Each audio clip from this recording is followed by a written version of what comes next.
तो नमस्ते बहन भाइयों, बड़े ही कम शब्दों में कहना चाहता हूं, आप देख रहे हो वांटेड इंग्लिश और मैं हूं सियास। चलिए आज की क्लास में देखेंगे समास। समास एक बहुत बड़ा चैप्टर है जो कि हर क्लास में पूछता है, हर एग्जाम में आता है। इसलिए ऐसा आज पढ़ेंगे कि पूरा का पूरा आज कंप्लीट हो जाए, उसका डेफिनेशन, उसका काइंड्स, क्योंकि एक वीडियो में ये आपका नहीं बन सकता है। इसमें कम से कम 4 वीडियो और बनना चाहिए, तब जाकर पूरा समास आपका कवर होगा। लेकिन आज की क्लास में डेफिनेशन, उसका काइंड्स, उसका मीनिंग, ये सब पूरा अच्छे से हम सीख लेंगे। चलिए स्टार्ट करते हैं समास। तो समास जो है, सबसे पहले सम प्लस आस। सम का मीनिंग होता है पास। क्या होता है? पास।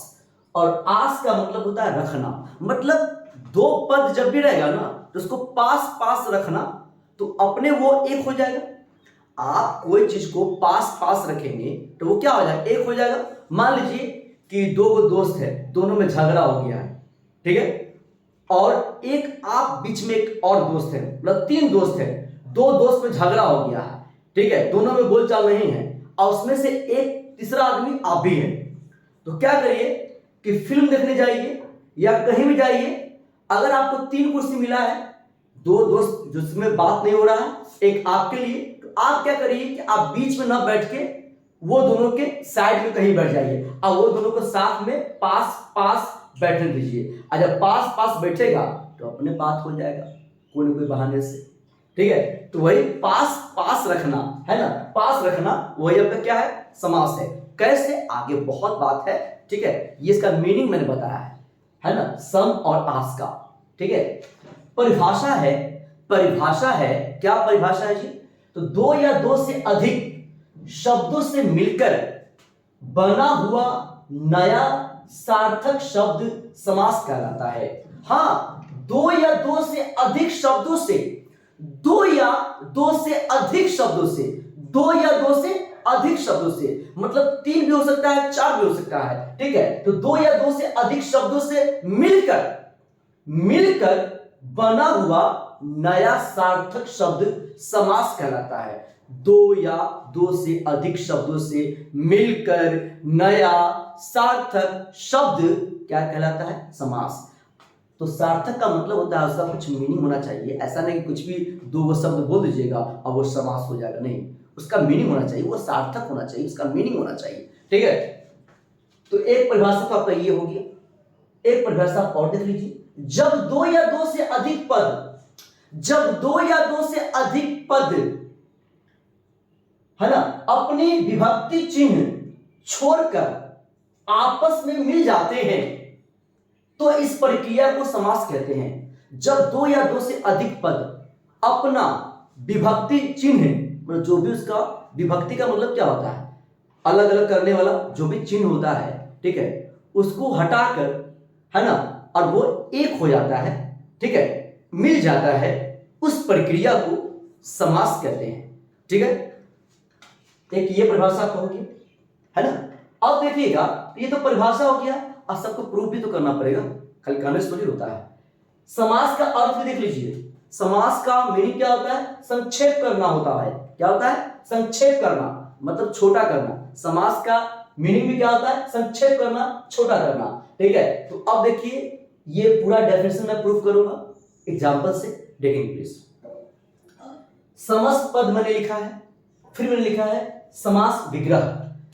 समास विग्रह, विग्रह का मतलब तोड़ना, विग्रह करना, अलग अलग करना, विग्रह का मतलब, ठीक है। और समस्त पद, ठीक है। तो ये महात्मा, तो महात्मा को आप विग्रह करेंगे तो क्या होगा? महान है जो आत्मा, तो ये आपका हो गया समास विग्रह, ठीक है। और समस्त पद क्या हो जाएगा? महात्मा, क्या हो जाएगा? तो महात्मा आपका समास है। अब कौन समास है ये नहीं पूछेगा, ये आगे पता चलेगा और फिर अगले वीडियो में, ठीक है। अभी को जानना है महात्मा समास है, और वो कौन सा पद होगा? समस्त पद होगा। उसका विग्रह करेंगे, अलग अलग तोड़ेंगे, तो क्या होगा? महान है जो आत्मा। अगला दशानन, ये आपका समस्त पद है, दशानन, और ये आपका समास है। इसका विग्रह करेंगे तो क्या होगा? इसका अलग अलग लिखेंगे तो क्या होगा?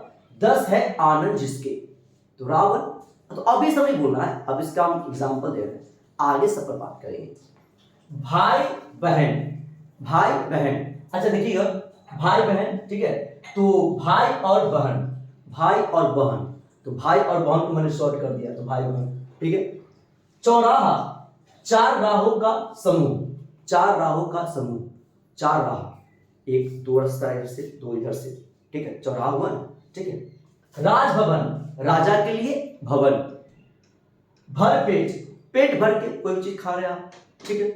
अब देखिएगा, संक्षेप, समास का मीनिंग क्या होता है? संक्षेप करना। आप बताइए, महान है जो आत्मा, इसको मैंने संक्षेप कर दिया महात्मा।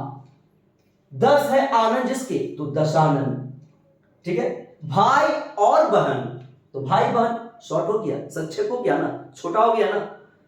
अगला, चार राहों का समूह, तो चौराहा, ठीक है। राजा के लिए भवन, तो राजभवन। पेट भर, तो भर पेट, ये इसका मीनिंग हो गया, ठीक है। अब आते हैं, राजभवन एक वर्ड है, इसमें दो पद होता है। कोई भी समास में दो या दो से अधिक पद होता है, एक पद में समास कभी नहीं होता है। कम से कम दो पद होना चाहिए या दो से ज्यादा होना चाहिए, ठीक है। तो राजभवन में दो पद है कि नहीं है, आप बताइए। राजभवन में दो पद है, ठीक है, दो पद है, राज और भवन, ठीक है। तो पहला जो पद होगा ना, राज और भवन दोनों को मैंने देखिएगा यहां अलग किया है, राज अलग भवन अलग, ठीक है। तो पहला पद को बोलते हैं पूर्व पद, क्या बोलते हैं? पूर्व पद।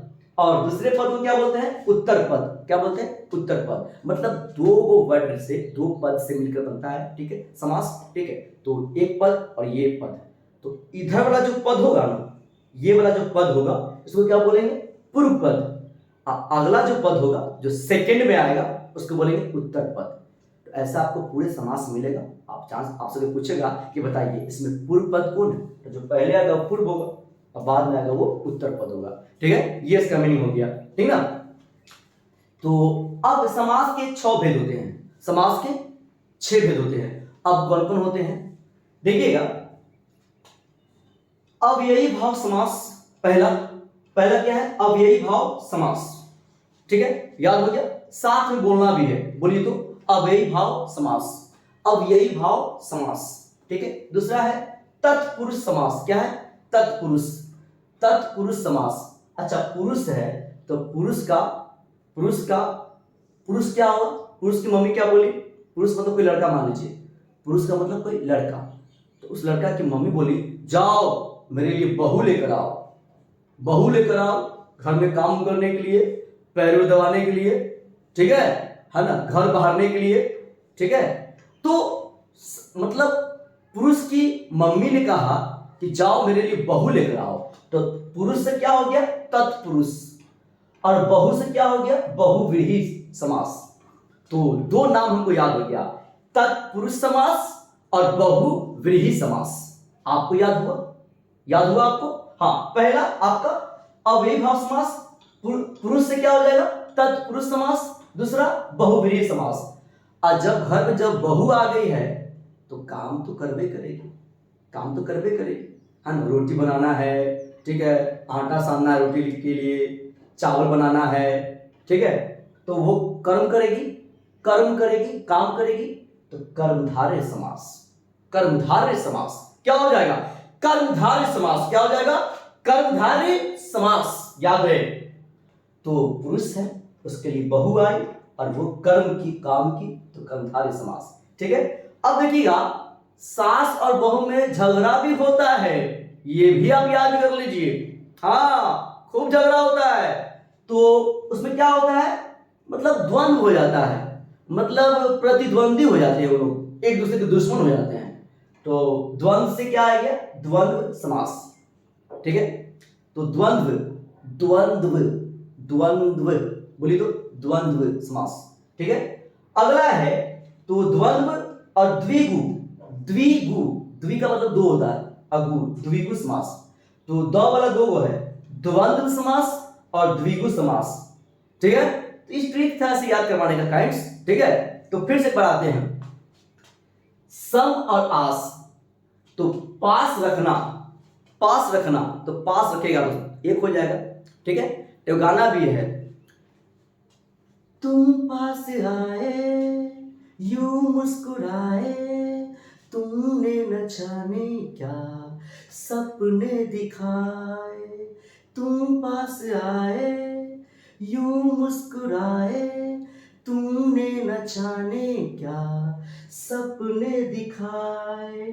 अब तो मेरा दिल जागे न सोता है, क्या करूँ हाय अविभाव समास है, क्या करूँ हाय तत्पुरुष समास है, क्या करूँ हाय बहुव्रीहि समास है, कर्मधारय समास है, द्वंद्व समास है, द्विगु समास है।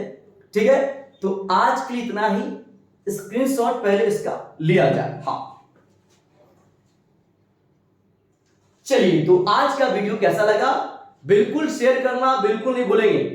सबको बताएंगे, वीडियो को शेयर करेंगे, जहां मन करे वहां शेयर करेंगे, सबको बताएंगे, है ना। क्योंकि वीडियो बनाने में टाइम लगता है, बहुत ही इसमें मेहनत है ना। अच्छा से हैंडराइटिंग बना के लिखिए, कंसेप्ट होना चाहिए कि आपको अभी का भी समझ में आना चाहिए, तो अभी का भी दम, है ना। जब अभी समझ में आएगा तभी जाकर आप कहेंगे कि हाँ हमको समझ में आया, अच्छा लगा। इसलिए आपको भी वीडियो को शेयर करना चाहिए। ठीक है, सब्सक्राइब कर दीजिएगा, करवा दीजिएगा, लाइक भी कर दीजिएगा, है ना। आप कमेंट करके बताइएगा कि वीडियो कैसा आपको लग रहा है। ठीक है, तो आज के लिए इतना ही। जय हो, जय हिंद।